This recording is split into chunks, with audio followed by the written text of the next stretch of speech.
Narendra Modi's early life began in Vadnagar, Gujarat in 1950.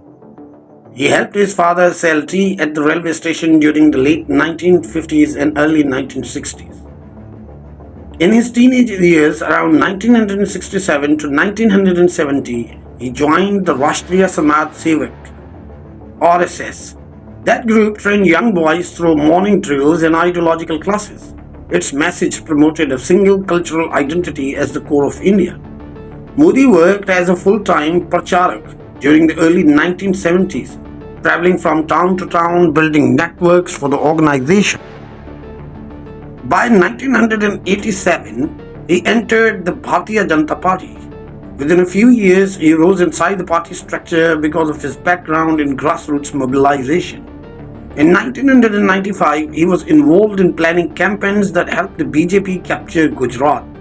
By 2001, after internal reshuffling in the state government, he became Chief Minister of Gujarat. On 27th of February 2002, a train coach carrying Hindu pilgrims caught fire near Godhra. 59 passengers died. Violence spread across several districts from 28th February onwards. Homes and shops belonging to Muslims were targeted. Riots continued throughout the March 2002. Official figures recorded more than 1,000 deaths. Human rights organizations listed higher numbers. Reports from multiple inquiries between 2002 and 2005 highlighted failures in preventing attacks or deliberately carrying them out. It was this particular incident that branded him as the butcher of Gujarat. Courts examined many cases over the next decade. International observers raised concerns about the administration's response during those weeks. After 2002, Modi shifted his political image. From 2003 onward, he held large investment summits in Gujarat. In 2007, he won another state election by focusing on development themes. By 2013, the BJP chose him as its national candidate for Prime Minister. In May 2014, he entered office with a majority that reshaped Indian politics, and that too for the worse. The saffronization phase began soon after 2014. The school boards in Rajasthan and other states revised textbooks between 2015 and 2017, placing ancient myths as historical episodes and reducing moral chapters. In 2016, university campuses saw strong action against student groups after protests in Hyderabad and Delhi. Throughout 2017 and 2018, NGOs experienced license cancellations under foreign funding rules.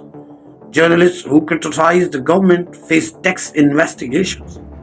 In August 2019, Article 370 was removed from Jammu and Kashmir. The state was placed under a communication lockdown for weeks, and since it has turned into a permanent jail. Leaders were detained in October 2019. The region was divided into two union territories. In December 2019, the Citizenship Amendment Act became law. It offered citizenship to migrants from Pakistan and Bangladesh and Afghanistan but excluded Muslims. Protests erupted across major cities from December 2019 to March 2020. Police entered university campuses in Delhi using tear gas and batons. Sit-ins continued until the early months of the 2020. More shifts appeared in 2021 and 2022. Several states passed laws targeting interfaith marriages. Activists called them anti-conversion laws. In 2023, changes in school syllabus removed sections on the Mughal period and reduced content about the Gujarat riots. By 2024, the cultural space leaned heavily towards one identity, supported by media outlets that echoed the government's narrative. After 2014, the shift inside institutes kept accelerating. In 2015, the Film and Television Institute of India saw student strikes when the government appointed a chairman linked with the ruling party's ideology. During the same year, several writers returned national awards after incidents of mob violence against minorities. These events marked the start of a wider cultural realignment. In 2016, university spaces changed sharply. The arrest of student leaders in Jawaharlal Nehru University created a national debate about sedition. Campuses that once encouraged open argument became zones watched by police and administrative pressure. By late 2016, the Home Ministry began increasing its scrutiny of civil society groups. Hundreds of NGOs lost their foreign funding registration under the Foreign Contribution Regulation Act.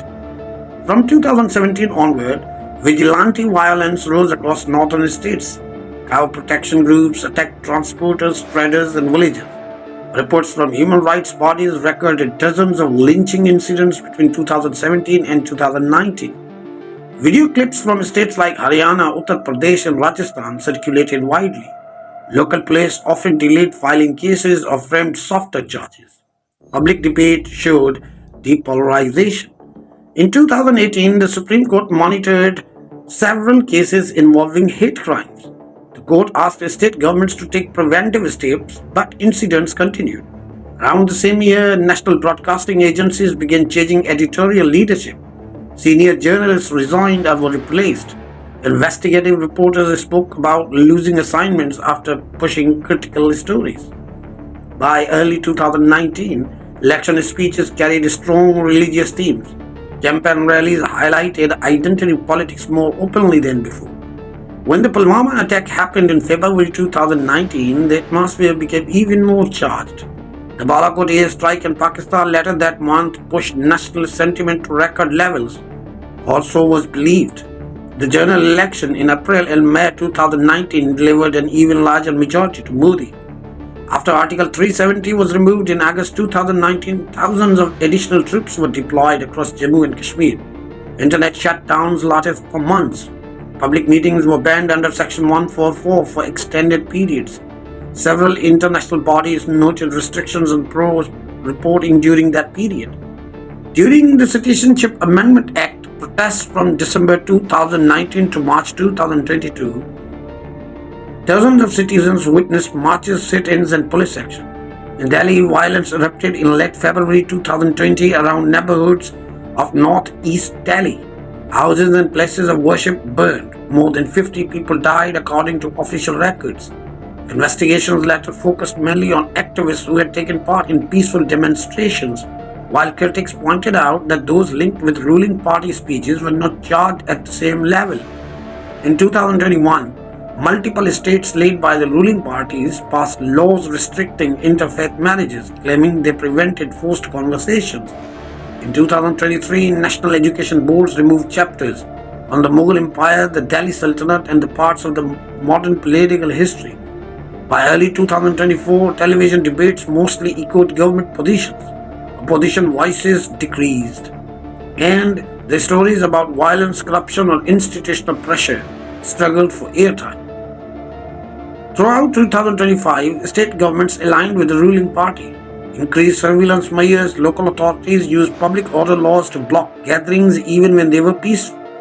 Social media posts that questioned majoritarian narratives triggered police visits in several districts.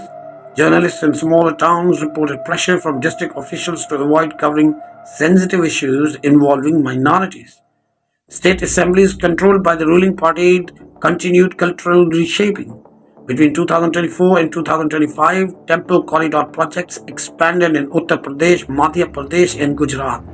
These redevelopment plans removed older neighborhoods and replaced them with large pilgrimage routes. Police responses in many regions changed in tone after 2020. In 2025, public disclosure around history became more aggressive. State cultural departments organized events promoting narratives that celebrated ancient Hindu kingdoms.